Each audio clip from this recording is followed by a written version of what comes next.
Olá, gente, de novo aqui. A gente não é da nossa conta. Hoje com a convidada especial, minha amiga Karine Rocha. Essa aí tem história também, hein? Por aqui já passou o irmão dela, passou também a gente conversando com ele. Vou entrevistar seu pai também, viu? Ele deve ter história. Com certeza, muita. Quem está até aqui, quando a gente vai fazer podcast com a gente, é Rafael Dantas também, o historiador Rafael Dantas. E aí a gente quer pegar exatamente essas pessoas que têm história na Bahia para contar um pouquinho para a gente. Mas, gente, vamos lá ao nosso podcast de hoje, Consciência Cidadã Participativa Transformadora.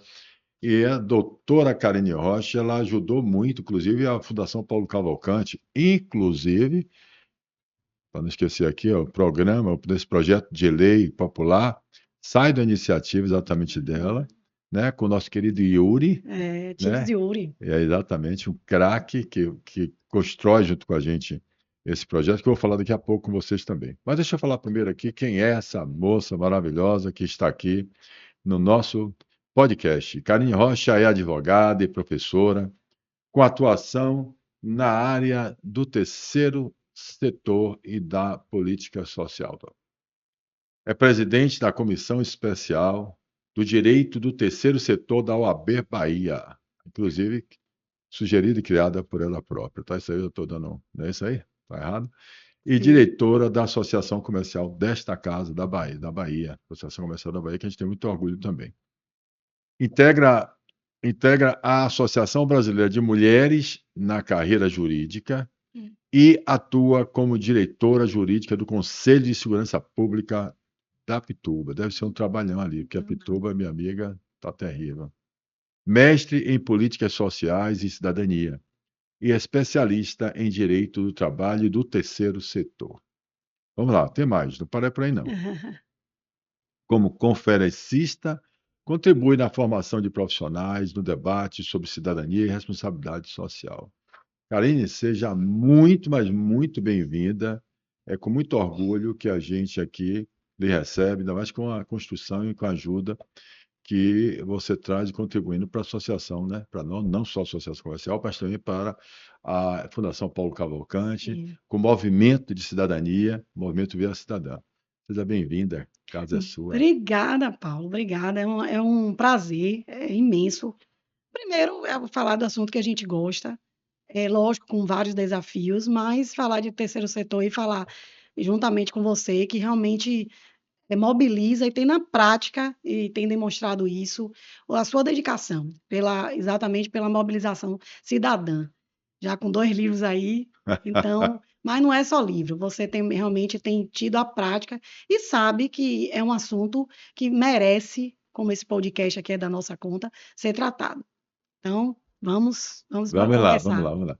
Deixa eu lhe fazer um questionamento da atualidade. Eu estou com algumas Sim, perguntas aqui que nosso querido Niquiel que fez, ele faz para provocar, está nós olhando. sim, Mas eu queria, como OAB, aí vamos lá, eu como sim, hoje presidente do Conselho Superior da Associação Comercial da Bahia, como você falou, como ativista da função social da empresa, todos sabem que eu acredito na transformação do Brasil através da sociedade civil, da participação perfeito. coletiva, do amadurecimento da inteligência cidadã da coletividade, entendendo e assumindo e conquistando a autoestima cidadã, se entendendo Sim, como pertencente, como dono desse país, não desistindo dele, né? Então essa é o que eu acredito e é por isso que eu tento exercitar, né?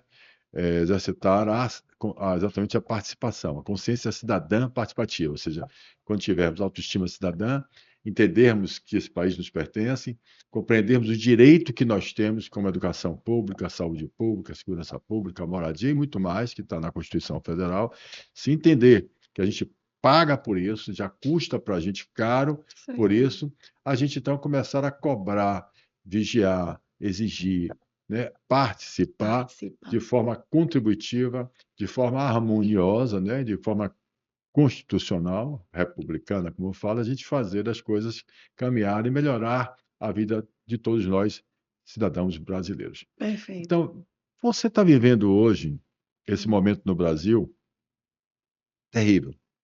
Nós estamos vivendo hoje eu ouço constantemente muitos empresários, muitos advogados, da qual eu também sou advogado, É, você, nós somos advogados, muitos profissionais liberais, e também nas redes sociais, as pessoas falarem: chega, eu não acredito mais nesse país, desisti, vou embora.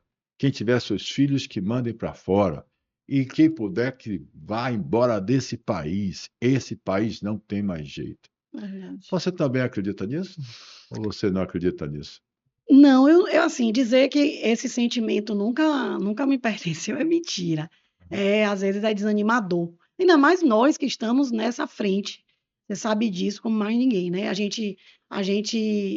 Vai acabar a gente comentando aqui de vários movimentos que a gente faz e que a gente vê que não existe essa mobilização para acontecer, não é fácil.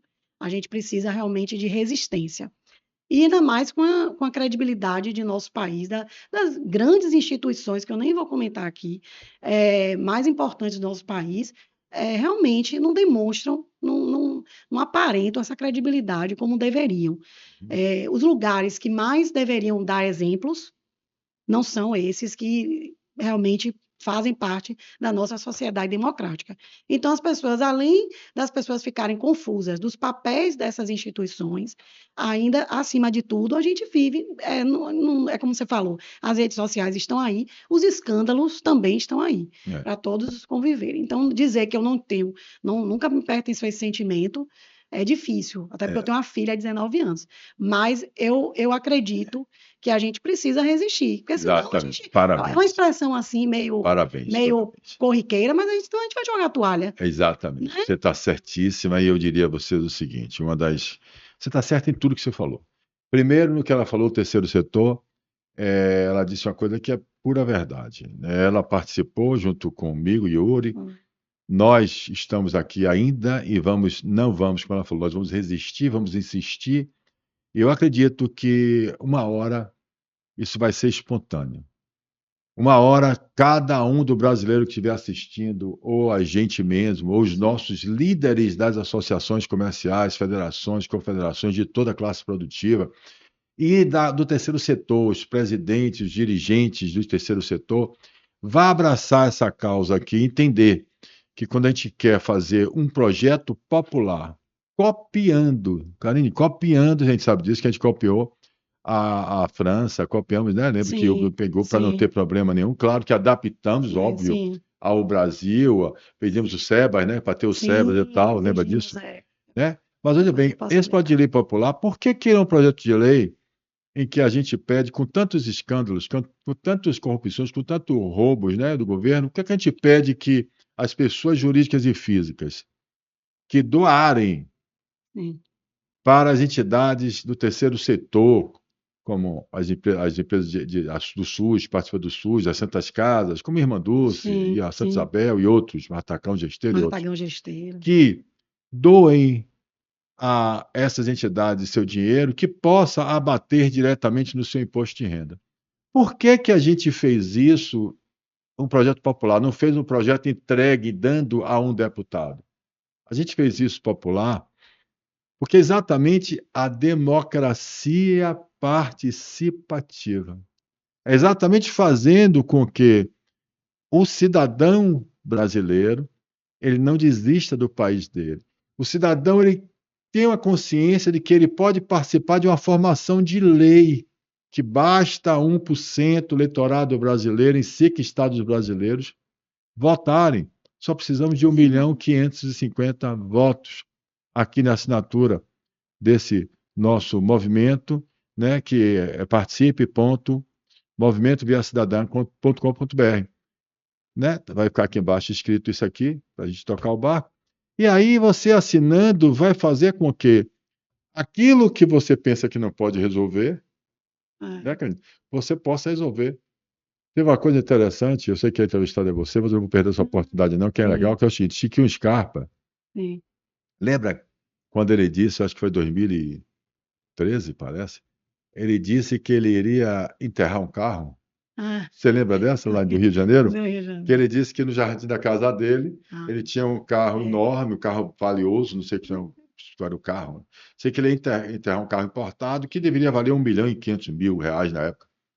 E queria enterrar o carro. E aí avisou para todo mundo que ia enterrar o carro. E aí toda a imprensa começou a falar que absurdo, Sim. só porque ele é um rico, milionário, né? Que ele era herdeiro lá do hotel, do hotel. daquele hotel que todos os príncipes ficavam. Ia enterrar um carro, com tanta gente passando necessidade. Aí no dia de enterrar o carro, a imprensa toda começou a falar sobre isso, helicóptero em cima, olhando para poder filmar. Ele aí chamou todo mundo e disse: Não, gente, eu não sou maluco, eu não vou enterrar o carro. O que eu vou fazer é fazer a campanha para mostrar a vocês como acontece isso todos os dias. Todos os dias a gente enterramos órgãos, fígado, coração, olhos, coisas que transplantes que as pessoas precisam, doem seus órgãos. É uma campanha de doação de órgãos. Agora eu lembrei. Lembrou? Lembrei. Ele reverteu um fato É, que era negativo, mas aí chamou a atenção, porque aí toda a imprensa é gratuita, sem gastar um centavo, é verdade. que a imprensa começa organicamente a publicar, começa a criticar ele, todo mundo quer ver, porque ele vai enterrar um carro.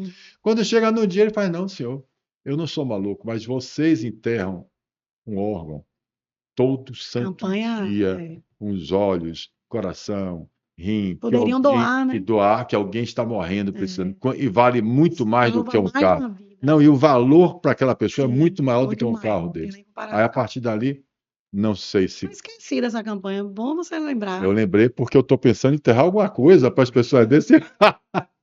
Bom você. Pô, É só aqui a plateia riu aqui. Mãe, eu vou enterrar o quê? Vou me enterrar vivo, no dia tal. Quando chegar lá, não, gente, entenda quantas macas, quantas pessoas morrem na fila. na fila da dor, porque vocês não têm coragem de se ninguém está pedindo dinheiro. Assinar um abaixo-assinado para que a gente possa aprovar uma lei popular. Mas por trás disso, né? Por que que ter a consciência cidadã participativa, entendeu, cara? Então, Sim. aquilo que eu estou só reafirmando o que você disse. Entendi. Paulo, a gente que está no terceiro setor, é tão difícil mobilizar as pessoas. Não é isso? Porque falta consciência. Não. Entendeu? Era isso que eu estava provocando. E aí vem a questão também do Brasil, a generalização. Generalizar é um erro. Porque quando generaliza, a gente pensa que todo o Supremo Tribunal Federal tem problema. Não tem problema. Toda a televisão tem problema. Toda a rede de televisão tradicional tem problema. Não tem problema. A gente está sendo injusto com as pessoas de bem E naquele mais local. ainda, né, Paulo? Aproveitando seu gancho aqui, as instituições, elas são necessárias. Você falou agora de um Indispensáveis. instrumento que a Constituição Federal trouxe e que, verdade seja dita, a gente percebeu nessa mobilização que muita pouca gente conhece. Gente que realmente poderia até saber, né? Mas não sabe do instrumento da ação popular. Você que trouxe essa ideia como forma de mobilizar, como você disse. Poderia até ser. A gente conversou com você na época. Claro. Poderia pedir um deputado para propor, mas ele entendeu, rodando esse Brasil todo, que o pertencimento que você falou, as pessoas se sentiriam mais pertencentes e entenderiam essa mobilização. Mas você está vendo aí como é. Não, mas mais do difícil, que isso, isso é uma prova, vocês não entenderam. Por trás desse meu movimento, Karine, que eu agradeço a você muito, porque você foi 10 maravilhoso com a gente aí, Yuri. Mas por mais desse movimento, que fez toda a parte jurídica, toda a parte de estudo, toda a viabilidade jurídica disso aqui, foi estudado por eles, né, que trouxeram para mim e tal. Por trás disso aqui, o que eu estou falando é o seguinte: existe a prova, existe o testemunho, existe o que eu quero dizer, o que eu quero provar. Sim. Então, assim o assado, isso vai ter uma hora, como eu falei, não vou precisar enterrar nada, não, mas já tem uma hora que vai acontecer, que as pessoas vão. Sabe como é que acontece? É um despertar. É um despertar. Mas deixa eu fazer a pergunta, porque ele está ali. Pergunte, que eu vou perguntar. Sim. Vamos lá. O terceiro setor fala muito em impacto social, mas, na prática, onde ele ainda falha em transformar a realidade e não apenas discurso? Pronto, vou aproveitar aqui a sua fala, que a gente generaliza os institutos, e institutos de forma geral, né? A gente, todo mundo fala: vamos acabar com tal, vamos dizer, o STF. Não tem, né? Só se a gente mudar o sistema do Brasil. Então, os institutos são necessários. Quando o terceiro setor ele trabalha e o objetivo dele primordial é o impacto social, ele não erra. Quem pode errar é a estratégia, como pode ser realizado. Quando eu ingressei no terceiro setor, na verdade, primeiro erro, né? Nós não tínhamos essa matéria, você sabe muito bem, porque você passou pela faculdade de Direito. Nós não Pouco tempo, tínhamos. só tem 8 anos atrás. Pois é, imagine no início. Eu sou professora há 15, 20 anos, né? Quase minha formação total, e eu comecei ensinando no terceiro setor. E uma das questões que a gente via é exatamente uma matéria que era tratada de forma muito superficial, por exemplo, o direito administrativo, que é uma área de direito público, já trazendo um erro nosso, que é um erro de que o Estado tem a obrigação de tudo. Você sabe bem disso porque você vivencia isso, né? A gente não faz a diferença das responsabilidades do Estado, como Estado de forma geral, administração pública, empresas e terceiro setor, né? Que é a sociedade civil. Como você bem disse, eu já peguei uma fala sua, não existe sociedade civil organizada, é sociedade civil representada pelo terceiro setor, seja por pessoas jurídicas, seja por pessoas físicas. Mas vamos lá, se a gente puder falar do que equivoca-se, na estratégia, você tem que ter uma boa estratégia. Cada região vai exigir um planejamento. Não se faz, eu falei um dia desses, há pouco tempo, não se faz um planejamento sem conhecer, sem um diagnóstico da realidade. Isso para qualquer área. Então, Paulo vai fazer. Eu lembro bem que a gente fez uma palestra aqui na Associação Comercial, aqueles encontros que a gente fazia. E a gente Terceiro teve que. setor. E a gente não foi. A gente teve que explicar esse projeto da lei popular, o que ele gerava, que a pessoa não ia, na verdade, ia dispor aquele valor que seria arrecadado pelo Estado de imposto de renda, que é federal, para uma organização social que tem uma qualificação, ou seja, tem uma certa averiguação. Uma certidão. A gente que teve que explicar. Então, muitas pessoas pensam, e a gente está vivendo essa fase, graças a Deus, de demonstrar que o terceiro setor também precisa de profissional. Precisa de profissionalização de forma geral. Não é bem assim. Você sabe disso, porque você fez um trabalho também magnífico, um projeto Massup, que era não, está está funcionando. funcionando, que bom. Pronto. Massup é o acolhimento da. Eu parei de acompanhar, mas eu acompanhei no início. Massup é o acolhimento. Bom, desculpe, mas é importante que eu não posso perder essas participações para poder a gente fazer a pessoa divulgar. Sim. O Massup, não atrapalhando você, Sim, vai. O Massup é um programa de acolhimento do empresário raiz. O que é isso? Dentro exatamente da teoria da gente, né, da perspectiva do Extrair da Nossa Conta e do livro Inteligência Cidadã, a gente traz exatamente a ideia de que você tem dados que são importantíssimos, como você tem 40 milhões hoje de postos de trabalhos informais no Brasil. 40 milhões. 40 milhões. Para analisar, você tem hoje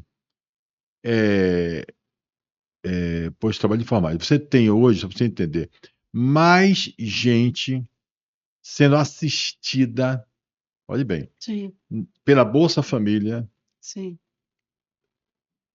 Na Bahia, 54,7% informais. Na Bahia, você tem mais gente sendo assistida pela Bolsa Família do que pessoas com carteira assinada. Ok? No Brasil, metade do brasileiro metade já recebe, produtivo no caso, que seria produtivo, que seria mão de obra e tal, já recebe a Bolsa Família. Os dados mostram o seguinte, que a Bolsa Família ela é elemento de sustentabilidade da informalidade também. Ou seja, o cara é informal, ele diz que está desempregado. Ele tem a família dele que recebe a Bolsa Família. Ele não quer se formalizar também, como ele não quer CLT também. Porque ele não quer mostrar que ele está recebendo dinheiro. Então, o dinheiro por fora, o dinheiro informal, mais a Bolsa Família, alimenta um valor médio maior do que nós estamos pensando. Porque a gente fica pensando o seguinte, não, eu vou ficar em casa, sem fazer nada. O cara recebe e vai por fora, sem ter a CLT, ele vai por fora fazer algum trabalho, por fora, para ele complementar a renda dele. Sim. Certo? Então, veja bem. Então, nós criamos o projeto Massúpio, que é a porta de saída, tá certo? Da informalidade e da Bolsa Família. Ou seja, o projeto Massúpio, você pega o empresário que eu chamo de empresário raiz, que é o empresário que está na informalidade, você traz ele para a formalidade, você banca, paga o DAS-MEI, que é o imposto, né? Sim, É o imposto dele do MEI, que ele vira MEI. Dar a ele alinhamento de alfabetização, digitalização, capacita. capacita, ensina ele a usar um aplicativo do celular, dar a ele um aplicativo onde ele tem contabilidade, jurídico, seguro, acesso a banco, acesso a empréstimo, pílula, exatamente, acesso psicológico, dá atendimento emocional a essas pessoas e dá pílulas que vão dar a ele autoestima cidadã, fazer ele se entender como pertencente à nação, fazer ele despertar. Esse país é meu, eu tenho uma parte dele, eu tenho uma fração ideal de poder sobre esse país, de propriedade dele.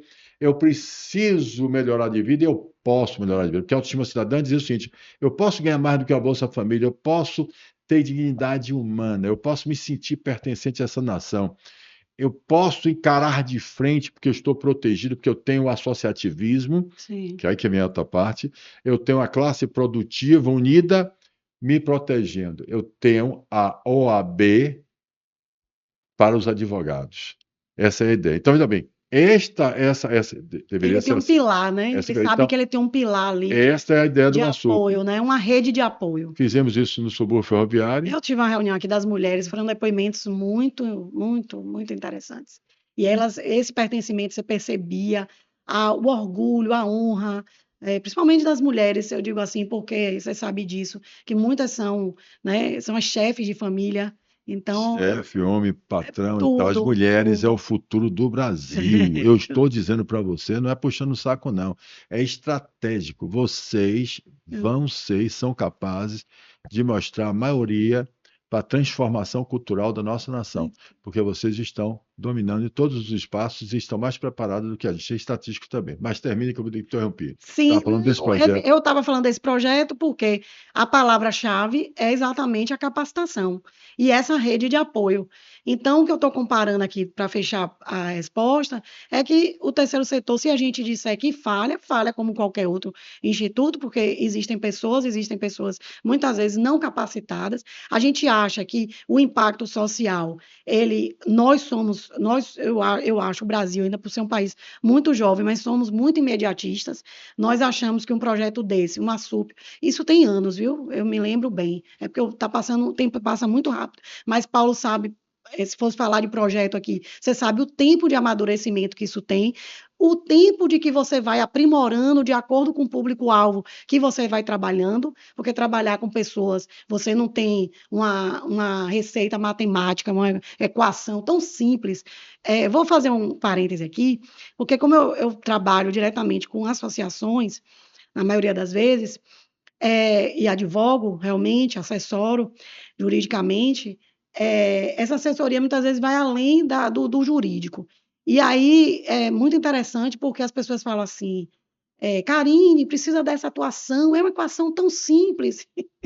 E não é essa equação tão simples, porque realmente a gente precisa, primeiro, se instrumentabilizar de mecanismos de que a gente entenda exatamente as responsabilidades da administração pública, do Estado, da União, do município, quais são as responsabilidades deles, né, que está previsto pela Constituição Federal. Ainda tem as leis orgânicas de cada ente desse que eu falei. Você precisa entender, que você fala muito, inclusive, da empresa, mas também da função social da empresa, que ela não se omite da sua prática cidadã, como você tem demonstrado muito isso aí, né? Nós temos também o terceiro setor, que ele não vai andar sozinho, Paulo, não vai de forma nenhuma. Sabe o Pois que é. você quer dizer? Sim, lógico, os ODS. Mas olha que você viu, ODS, para aí, para isso aí para ver. Aqui, ODS. na verdade, as ODS, na verdade, eu trago de propósito, são Objetivos de Desenvolvimento Sim, Constitucionais. Então, eu botei as ODS de propósito, mas eu botei 17. todos os artigos da Constituição Federal Você botou uma Brasileira, que referência. já trazia, Entendi, desde 1988, entendi.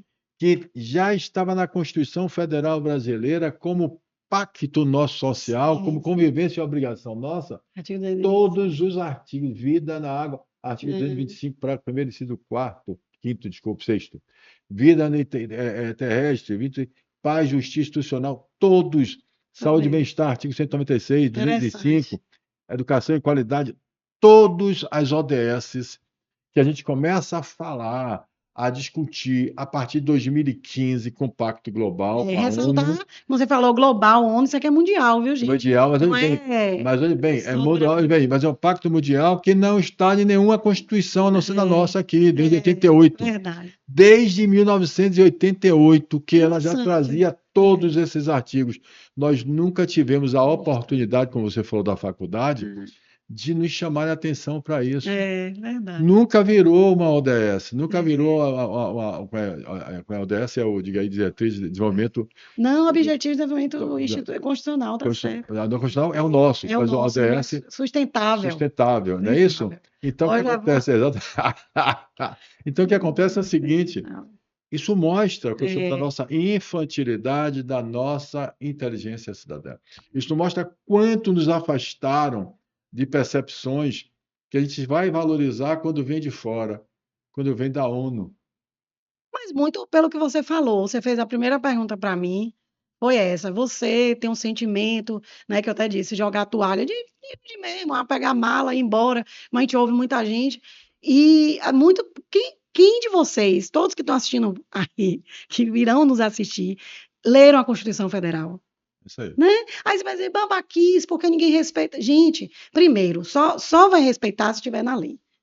E aí é obrigado a respeitar. Mas se a gente não sabe de nossos direitos, não sabe, eu adorei essa comparação, analogia aqui que você fez de todos os artigos, nunca vai ser, você nunca vai poder exigir. Se você não sabe nossos Sim, instrumentos, senhor. tô vendo. Constituição em miúdos. E Você sabe o que é miúdo, ali? essa ali. Constituição em miúdos é do Senado. Ela quem entrega isso é o Senado brasileiro. De graça. De graça. Eu já tive. Constituição em miúdos é É, exatamente para ensinar as é, crianças a Constituição. é, Então, quantas ferramentas, quantas ações, é. aí essa é a segunda pergunta. Quantas ações nós temos do terceiro setor, por isso que a gente fez a rede, Karine, a rede Via Cidadã, a gente fez exatamente isso, para a gente vai ser nossas páginas amarelas do passado, né? Sim. Vai ser a rede hoje, para a gente integrar todas as boas ações do Brasil, para que as pessoas possam acessar a rede e identificar pelo menos as pessoas que fazem os mesmos trabalhos, ou seja, que estão alinhadas nos mesmos propósitos. Então você vai na rede Via Cidadã, no Movimento Via Cidadã, vai chegar lá e vai botar terceiro setor, vamos imaginar Sim. aqui, atendimento, a Constituição também parece tudo, atendimento da nossa, da criança com câncer. Você vai identificar ali Todo mundo vai todo saber no que Brasil quem é que atua faz na isso. área, Quem é perfeito. que dá sopa, não Você sabe a importa. rede de apoio que A tem rede de ali. apoio, exato, criar as Entendi. redes de apoio. Entendi. Você vê, é uma coisa simples, eu não lembro agora, minha memória vai falhar, porque tem algum tempo. Quando a gente constituiu aqui, que Paulo deu a ideia de ser por ação popular, né, de projeto popular, desculpe, eu pesquisei na época, eu falei para Yuri, Yuri, tem tão poucas no Brasil, Paulo, acho que Paulo Paulo tá doido. tá doido, eu tenho que falar, que a gente conversou com ele. Aí eu falei, tão pouco, gente. Eu acho que poucas pessoas sabem disso aqui. Então, assim, você vê, aí não usa esse instrumento. Não sabe. Mas você já pensou quando eles Conversa. começarem a usar? Você já pensou quando eu tiver cadastrado numa rede 1.550 pessoas que acreditaram em ver no seu projeto de lei melhorar suas vidas, Aprovado. aprovado e melhorar sua vida na fila da dor? Perfeito. As pessoas que, quem é pessoa brasileira que não tem alguém que precisou, ligou para a gente pedindo: eu estou na fila aqui da regulação, liga para um deputado, liga para não sei quem, tenta passar na Pular a frente, vira fila. pular fila. Pular fila é sacanagem. Pular a fila. Pular fila é perversidade com quem está próximo da fila passando dor também. É. Então, e as pessoas não têm a capacidade de entender isso e assinar o projeto por medo. Nós temos um país com uma maioria, infelizmente, de pessoas muito inocentes, muito infantis de inteligência, de cidadania. Isso é uma realidade que eu posso falar e provar. Se alguém disser assim, eu provo. Você Não, eu concordo com você e vou lhe dizer mais uma coisa. Tem algum tempo, viu, gente? Em 2012 eu fiz meu mestrado e quis fazer em políticas sociais.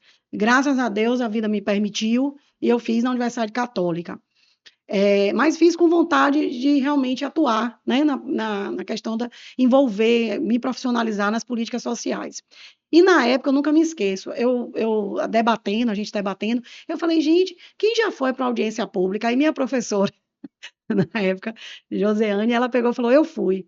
Era única. Isso numa turma de várias profissionais, não só de direito, que eram envolvidos em políticas sociais. Quer dizer, que você precisa da participação.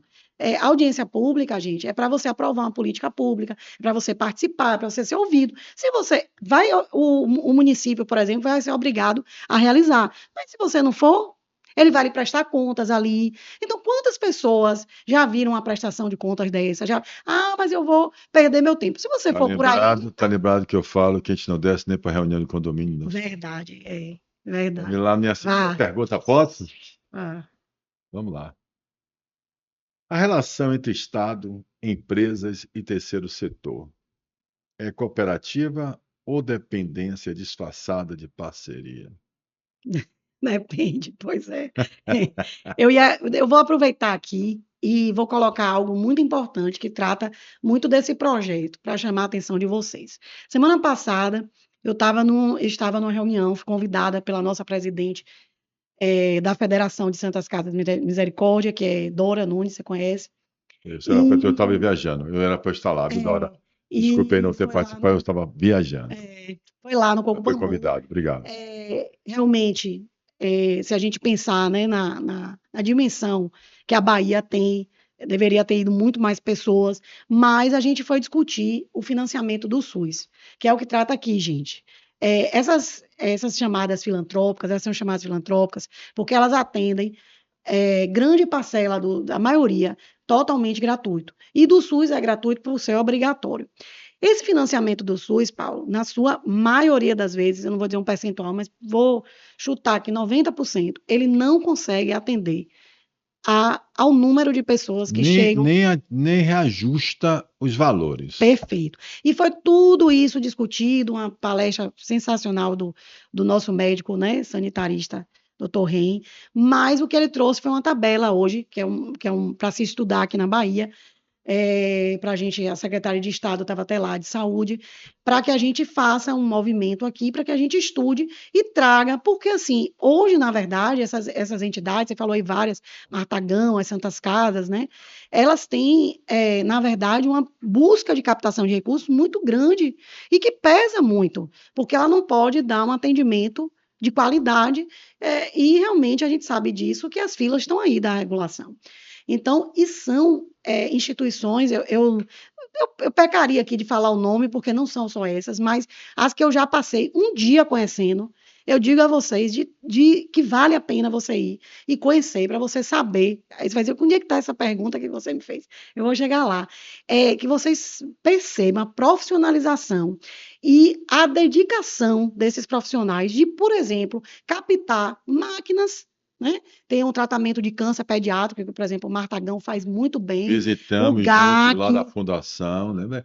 E a gente viu também uma máquina que foi doada, espetacular, parada por falta de de recursos. recurso. Pois Agora é, imagine que faz cirurgia, acho que é essa máquina que você está falando, essa mesmo. faz cirurgia em criança, exatamente uma forma hoje tecnológica Porque não avançada, faz o corte, não né? Então, corta, isso, essa eles tiram o mesmo. câncer da Tá vendo que criança. parceria? Eu vou falar É isso. isso aí. Porque eu ia dizer isso, gente, da importância, assim, não pensem, muitas vezes a gente tem o pensamento de que, e eu também acho isso importante, mas a gente já paga muito tributo, já tem o tributo que vai lá para a saúde, eu não tenho, ainda pago um plano de saúde caro, né, no meio que se pode pagar um plano de saúde ainda, mas pensem quantas pessoas são realmente atendidas por esse meio de qualidade. Essa máquina mesmo, Paulo, eu fiquei no dia assim, porque é uma máquina que realmente de alta tecnologia. E o que ela, para explicar aqui um pouquinho, eu não sou médica, deixa meu pai na medicina e minha filha futuramente, com fé em Um Deus. abraço para ele, né? Ele ali é também um É, lutador, na área social. viveu muitos anos se doando exatamente para as pessoas, Verdade. atendendo, né, gratuitamente Até também, hoje, até hoje. 84 anos. Ele está aí, né? Faz o atendimento pediátrico em associações, voluntário, porque, né? Parabéns, É, viu? Tamo junto. então, assim, é uma máquina, gente, que causa quase nenhuma sequela E por isso esse fator positivo. E realmente, para manutenção, não vem do SUS, como o Paulo falou, não há reajuste, não há uma tabela apropriada, não há uma tabela apropriada para pagamento dos médicos. E hoje eu vou lhe dizer assim, é, eu vou aqui fazer um chute quase certeiro, quase é gol, né? Quase ou se for. Hoje, 70% da Bahia, eles falaram até esse número lá, 70% da Bahia é atendida na área de saúde pelas filantrópicas. Na Bahia, eu só posso dizer da Todos Bahia, os com casos mais certeza, complexos eu diria de você, alta complexidade, complexidade é atendida pelo SUS, ou pelas Santas Casas, pelas pelas, filantrópicas. E eu isso, digo pelas mais a você, todas filantrópicas. as referências também são elas que fazem. Perfeito. Então, só para dizer para você, eu faço as minhas revisões exatamente no Hospital Santa Isabel. Vou lá e vou fazer as revisões do Pouca gente sabe plano de que ali é saúde, do plano filantrópica, de saúde, né? mas eu faço plano de saúde. Sim, não, eu Pago, sei, pago sei, particular e eu depois faço sei. plano de saúde, mas eles fazem porque eu confio nos equipamentos, confio nas Não, é uma referência. Então, assim, aí voltando agora para a pergunta, por que que eu fiz essa chamada para vocês? Existe sim uma cooperação, vou até dizer melhor, que entende-se melhor, uma parceria. Existe uma parceria. A dependência, pelo que eu falei aqui agora, lógico, desse segmento e de outros também, mas mais desse segmento. Você acha que existe dependência? De forma nenhuma. Elas hoje têm vários tipos de mecanismos. Quando eu falo captação de recursos, gente, captação de recursos para manter uma questão dessa. Então, uma máquina dessa que está parada, essa máquina que eles compraram, vários outros transporte, ambulância, eles conseguem por via, inclusive, do incentivo, mas por via das doações. Eu hoje, Paulo, eu tinha muito esse sonho e graças à minha dedicação profissional, eu consegui, porque eu queria muito trabalhar na administração pública, para saber esse mecanismo de parceria que a gente trouxe aqui, que hoje é, inclusive, muito citado como professora, que é a lei do Miroski, né, que é o marco regulatório do terceiro setor, que ele trata especificadamente, a gente tem uma lei, que isso antigamente era, né, inimaginável, era sonhado, mas inimaginável. Hoje é perfeito, que você tem uma lei que regulamenta as parcerias das OSCs, que são as organizações que a gente está citando aqui, não governamentais, com o poder público. O poder público hoje, ele delega, porque ele não deixa de ter a competência, ele não deixa de ter que fazer, por exemplo, principalmente na área de saúde, mas ele delega, ele faz essa parceria de reciprocidade com a associação dessa. Como eu disse, a dependência não deve existir. Ela deve ser uma instituição que já atua na área, que tem autonomia para isso, mas venha cá, é muito melhor uma associação dessa, que tem convivência, é igual o município, né? Quem executa a política pública? O município, não é a União nem o Estado. Por quê? Porque o município está muito mais perto do seu cidadão, do seu munícipe. No caso da associação, ela trabalha ali no bairro. Geralmente o projeto do bairro dela vai ser o quê? Atender aquela região, Claro. porque ela está ali. Então, ela trata muito melhor com o seu beneficiário. Então, assim, dizer que não existe dependência, eu estaria aqui dizendo que o país da gente não tem corrupção. Então, seria um sonho, não é verdade? Mas nós hoje incentivamos, até porque o poder público não tem como pagar todas essas de forma, poxa, ele é dependente, poxa, amanhã ou depois o poder público muda de gestão, muda aí a gente sabe que muitas vezes muda de gestão, muda de identidade com aquela política pública, e a gente sabe que deixa de ter essa relação muitas vezes. Então, assim, ela não pode ter essa dependência, porque se ela tiver essa dependência, ela vai existir por um certo período. Então eu aproveito para fazer aquela última pergunta que ele colocou aqui, que foi o seguinte: se a cidadania, né, depende de participação, e se Sim, você está chegando aqui para a gente dizendo exatamente dessa relação de dependência que não tem que ter, e aí vem a questão da consciência cidadã. Eu perguntando, mas a gente já sabe sim. qual é a ideia. E se as empresas, veja que loucura, veja a gente raciocínio junto comigo, Ah, interessa a as pessoas jurídicas, as empresas, principalmente as grandes, que têm recursos humanos, que têm o plano de saúde, que dá o vale transporte, que dá um ticket de refeição. Raciocine comigo. sim, Veja que a luta entre a classe trabalhadora e a classe produtora né, travestido de uma luta de classe que não existe, que isso é conversa para ideologia política e não a Sim, realidade que acontece sim, no Brasil. As grandes empresas são pouquíssimas no Brasil, as empresas que têm recursos humanos é pouquíssima, a empresa que tem um ESG, que tem uma ISO 9000 é pouquíssima no Brasil. A gente tem menos de 1%, só para vocês ficarem sabendo. Nós temos hoje de CNPJs ativos, nós temos 60 milhões de abertos, abertos não, fechados e tal, mas ativos. A última estatística que eu vi foi 25 milhões. Mas para ser seguro, de 20 a 22 milhões de CNPJs que estão ativos. ativos, Tá? sim. Desses 22 milhões que estão ativos, 25 milhões, apenas menos de 1% são grandes. Certo. Tem RH, tem uma estrutura Uhum. de funcionário para dar uma assistência médica, para dar um plano de saúde, paga os tickets de refeição, paga tal, tal, tal. Aí você vem com as médias, pequenas, e aí quanto mais você vai chegando para trás, mais vai aumentando. Então você viu agora a questão do Simples Nacional, você tem 96% delas são pequenas, Sim. micros, pequenas Hum. empresas. Então o que acontece? Poucos empregados, mas pagam também pelos empregados que têm. Mas em compensação, como são 96, empregam mais. Sim, Deu para lógico. entender Entendi a a comparação. estatística. Então, o que é que eu estou Sim. querendo colocar para a gente? Para elas interessaria que a saúde pública fosse eficiente. É a obrigação dos governos, porque está no artigo 37 da Constituição, é a obrigação, a eficiência. Nós temos países como Ah, Portugal e outros princípio. países que têm eficiência e mostram isso que é plausível, que não tem nada de impossível. Então, óbvio que seria interessante para os empresários e para os trabalhadores, Sim, lógico. porque para os empregados isso é custo, para o trabalhador é custo, para o empregado também, porque faz parte do custo dele. E cada vez mais, anteriormente, eu sou advogada trabalhista também.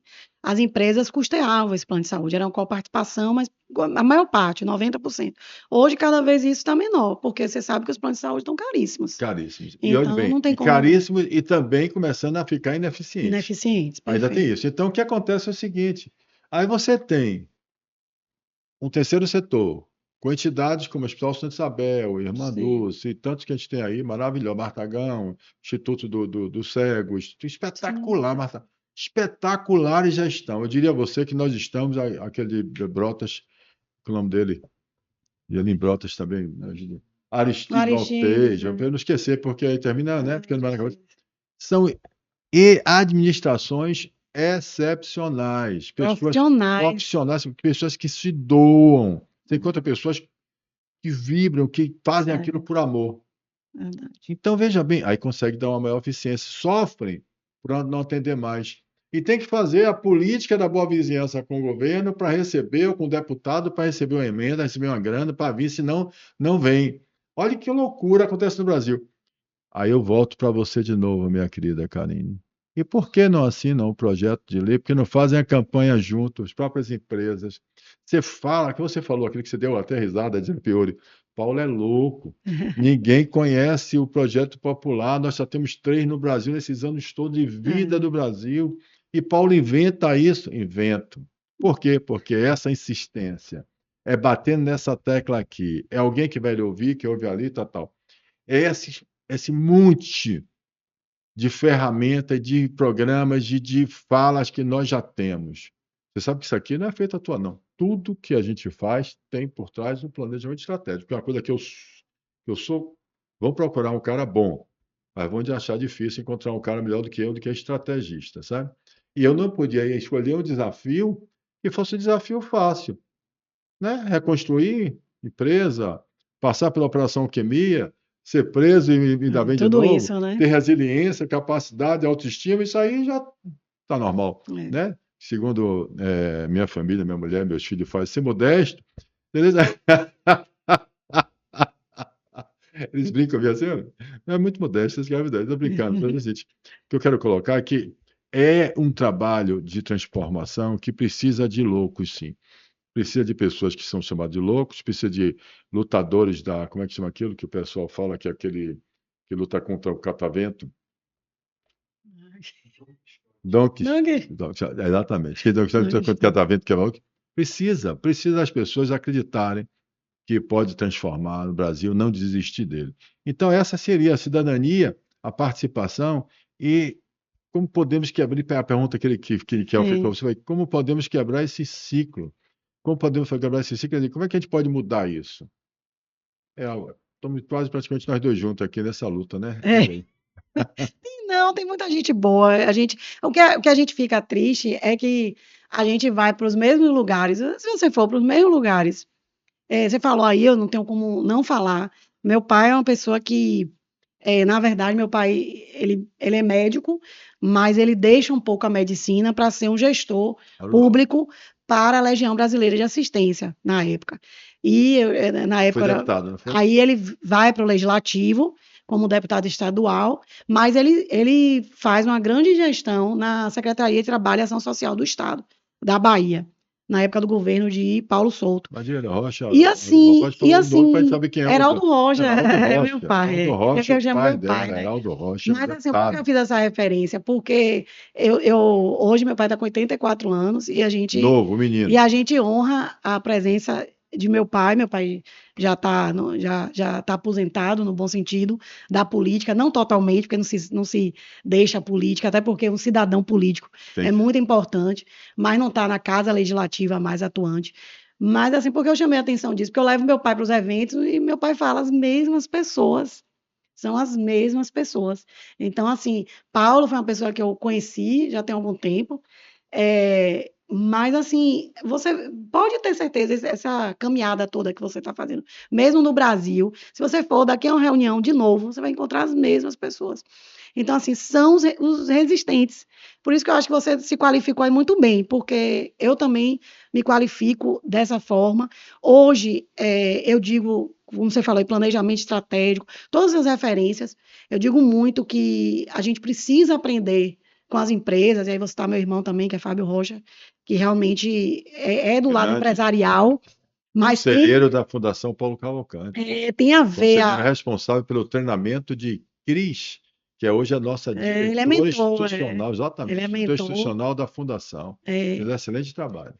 Parabéns, Fábio. E também, assim, por que eu trouxe ele? Porque ele é do lado empresarial, mas nós fomos parceiros no primeiro curso que a gente fez na Unifax, que foi Responsabilidade Social e Terceiro Setor, trazendo muito essa visão que você tanto divulga da função social da empresa e da organização da sociedade civil, né? Não, como eu disse, não excluindo essa função da administração pública em parceria, não excluindo responsabilidades, isentando o Estado de responsabilidades, mas trazendo, como você inventou essa frase, e é da nossa conta, a responsabilidade também para nós.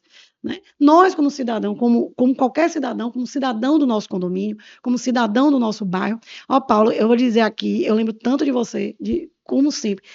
Eu sou moradora, na verdade, do bairro Aquários, hoje um bairro, e nós temos um bairro misto, que é residencial, mas tem o Hospital da Bahia, quem não conhece, né? Temos escolas. Então, assim, por isso que se transformou em bairro, inclusive, porque você tem que passar pela Câmara de Vereadores e tem os requisitos.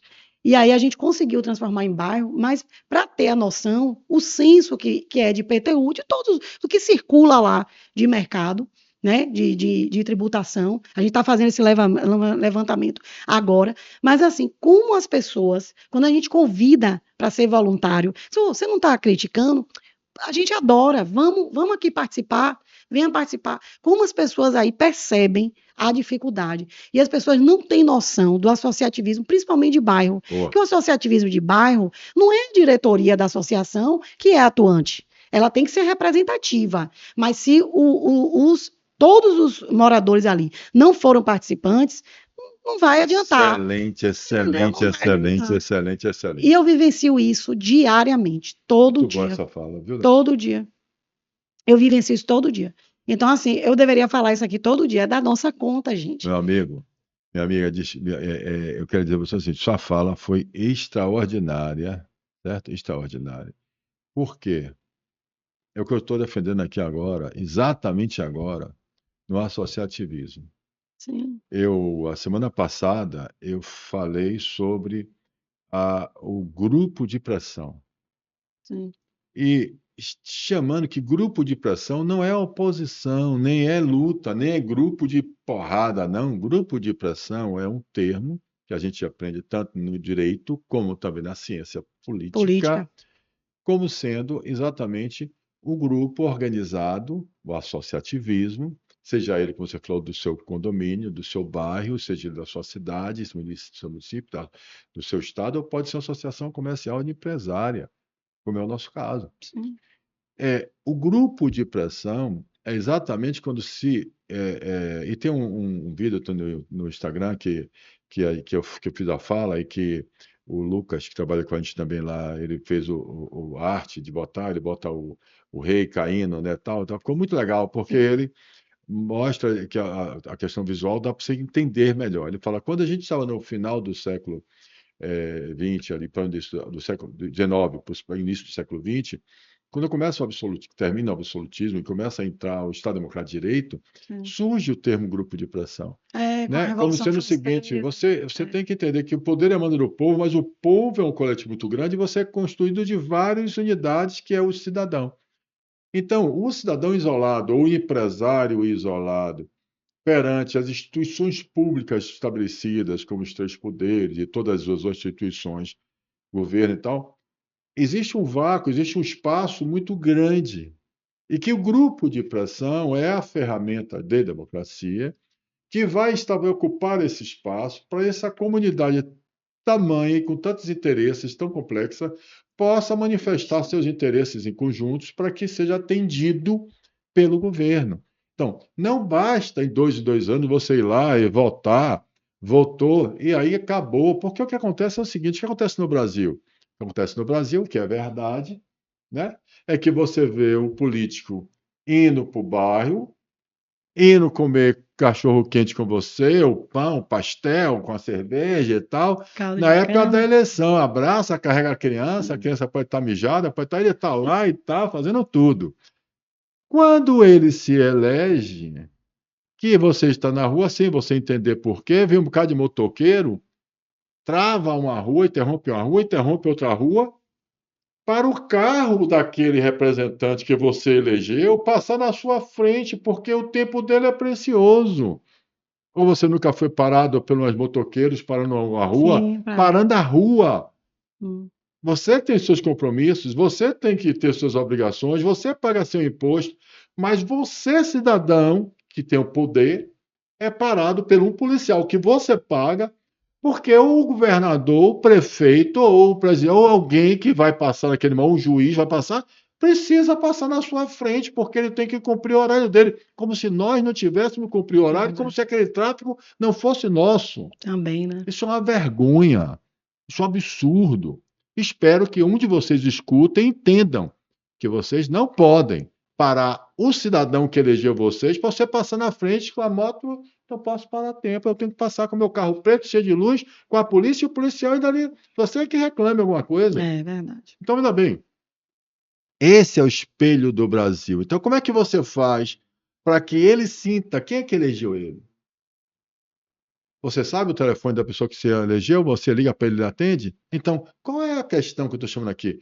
O grupo de pressão, a sociedade civil organizada, o associativismo, seja ele qual for, ele só vai funcionar se nós usarmos, nós tivermos consciência cidadã e passarmos a participar, nos organizarmos, e aí nós vamos ter voz, voz única, nos aproximarmos das entidades e eles entenderem mais do que isso. Vamos começar a entender que a gente tem que sim entender, pressionar, fiscalizar. E vou dizer mais para vocês: depois disso aqui, dessas maluquices toda minha aqui, Hum. se preparem, porque para mim o que eu acredito é no recal. Você sabe o que é recal? Sim. Recal é você poder tirar o seu candidato.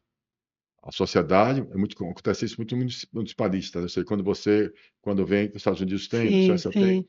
que é você elege as pessoas pelo município, pelo bairro, por aquele local, lembra disso, né? Ah, certo. Você vê muito nos Estados Unidos. Nos Estados Hum, Unidos você vê muito assim, os caras participando na igreja, aí vai todo mundo falar com o governador daquele distrito. sim, Você vê o cara falando da Natal, né, sim. das casas de Natal, das festas de bolo.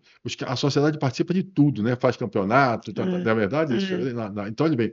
Aí o candidato deles, que eles elegem, fica muito próximo deles, porque eles sabem quem é o seu representante. Então, Convive o ali com recal é o ele, né? seguinte: a relação de confiança entre quem você elegeu e os seus eleitores, Sim. eles se continuam existindo durante o mandato do eleitor. Quando ele não está atendendo, eles podem fazer um plebiscito Hum, aqui, tal, tal, tal, e retira o seu representante. Eles tiram, acabam o o mandato mandato. dele. E acontece o seguinte: hoje o que acontece com a gente? Foi criada uma estrutura para eles se protegem entre eles. Você elege até quem você não queria, porque tem a questão É, de tem um dividir voto, suplente também.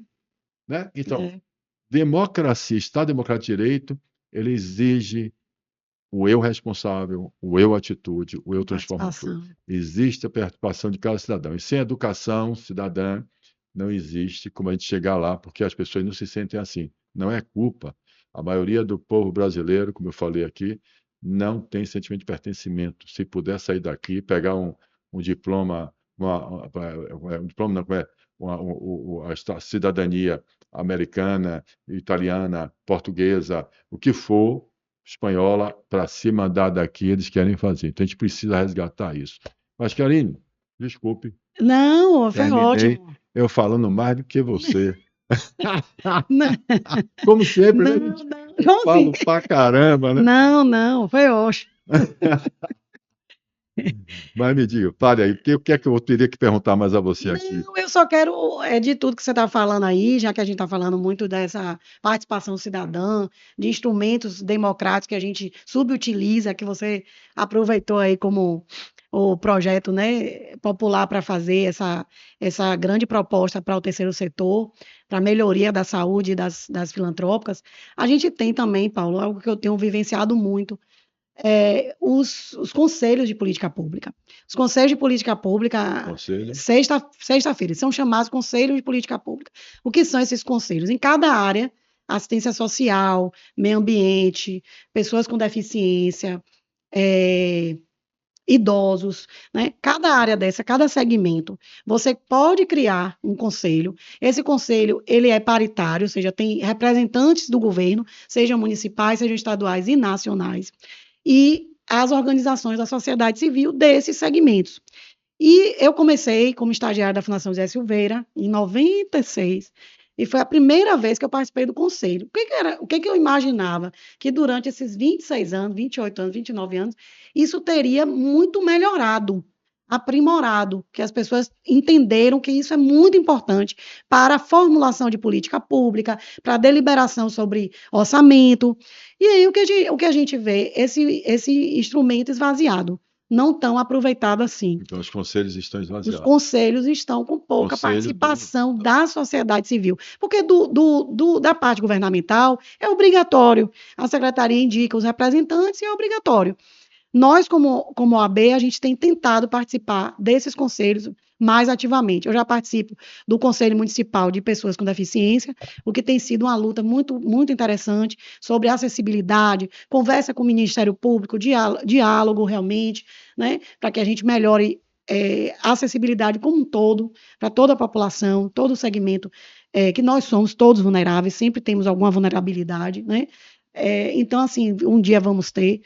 Então, assim, tem sido muito proveitoso isso, muito proveitoso. Mas eu vou aproveitar aqui para dizer sempre o que você coloca. Nós não aproveitamos como deveríamos nossa grande oportunidade. Você colocou muito bem aí os objetivos de desenvolvimento sustentável que foram elaborados pela ONU, mundialmente, globalmente, mas colocou constitucionais, voltando muito à questão de todos os nossos artigos da Constituição Federal. Gente, mais importante nós temos, Paulo.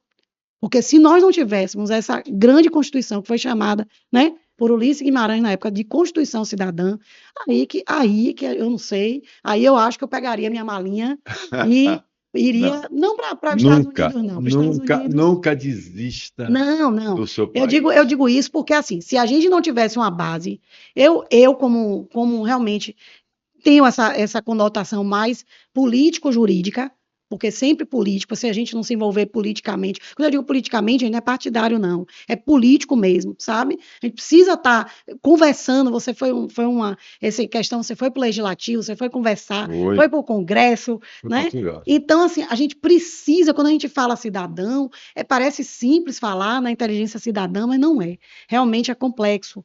E parabéns pelo seu programa aqui, parabéns por toda a sua voz, porque realmente, assim, eu queria, como presidente da Comissão de Direito e Terceiro Setor, ser essa pessoa tão ativa Você é. que você é, porque realmente precisa. Nós somos, como você falou muito bem aí, eu às vezes me sinto muito responsável, porque nós somos vozes, né, que precisamos de muitas pessoas que poderiam estar aqui falando até melhor do que eu, da Não, sua realidade, né, porque eu não vivencio tamanho essa realidade. Por isso que muitas vezes é importante, como você sabe, a gente caminhar e ir conhecer muitas OSCs, né? Eu faço um projeto que tem dado muito certo, agora mesmo eu vou para Cachoeira, conhecer um instituto lá de visita institucional às OSCs.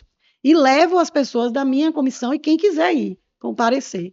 gente, eu vou E lá. Aproveite, vou lhe chamar, fale mais o que você está vou fazendo lhe aí. Vai, chamar um aproveite aí dia. para a gente tocar o E barco aí a gente nos momentos finais nossos aqui. faz essa visita institucional, não só as OSCs, como o Ministério Público, a gente foi para a promotoria das fundações, conversamos, para exatamente criar esse diálogo e, como você falou, a gente preparar essa rede de apoio Boa. e melhorar, porque a gente precisa sempre estar aprimorando. Então, como eu tenho uma formação na área jurídica e sei de minha responsabilidade de aprimorar esse sistema, agora muito responsável também. Estou lá na secretaria, exatamente para a gente poder aprimorar, fazer melhor essa capacitação. E como professora que eu gosto de ser, é minha missão aqui na Terra, é de realmente capacitar, profissionalizar, porque, como eu disse aqui desde o início, e Paulo sabe muito bem isso, só que Paulo tem uma formação, como ele já tem, empresarial, estratégica, muito bem lapidada aí pelo tempo, também com a resiliência do que você passou, mas a gente precisa, gente, profissionalizar. Não adianta a gente falar em terceiro setor, falar em impacto social, se a gente, primeiro, não tiver essa cooperação tripartite que eu diga primeiro setor, segundo setor e terceiro setor, ou seja, Estado, administração pública, empresa que está muito bem representada aqui pela Associação Comercial, pela Federação das Indústrias, que sempre vocês estão unidos nessa mobilização, e a organização da sociedade civil. Não adianta a gente, como você falou, grupo de pressão, existe, precisa. Quando as OSCs no conselho, elas demandam alguma dificuldade, algum desafio que elas têm, não é, como você falou, não é oposição. É você fazer a escuta ativa. Vamos ver o que a gente está precisando melhorar, né? Porque a melhoria, você falou uma coisa interessante, a melhoria é para todos. É isso aí. A melhoria é para todos. As pessoas precisam. Eu falei do básico aqui. Você falou do condomínio, eu falei da associação de bairro.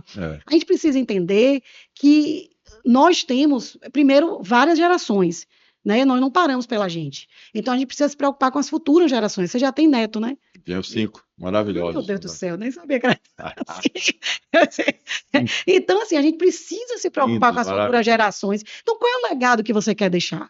Né? Eu acho que tem muito isso da nossa conta. É da nossa conta porque eu preciso deixar um legado para minhas futuras gerações. Minha filha, com fé em Deus, vai ter filho também, né? Ainda está novinha, tem 19 anos, mas eu tenho certeza disso. Mas a gente, até esse pensamento, eu sei que é muito egoístico, né? Porque a gente está falando de um panorama. Você Mas quer, assim, através do nosso algoritmo que vem, que vem o altruísmo. Não existe ninguém pensar primeiro em si, não. É isso aí. Se eu pudesse dizer aqui, como eu falei da associação de bairro, quantas melhorias você consegue por esse grupo de pressão que você comentou aí. Se você acorda todo dia e dorme e não contribui nada, não pega um tempinho, né, da sua jornada para dizer assim, vou contribuir como você está fazendo aqui, então nada, não vale de nada. Você, né, chega no Natal, no Ano Novo, e passa ano, vem ano, Não e adianta nada. não adianta nada, né? Minha É isso, amiga, parabéns aí. maravilha, venha. Vamos brindar. Espetacular. Gentinho, é da Vamos nossa lá, conta. pela nossa conta. Gente, valeu. Paula Máquina.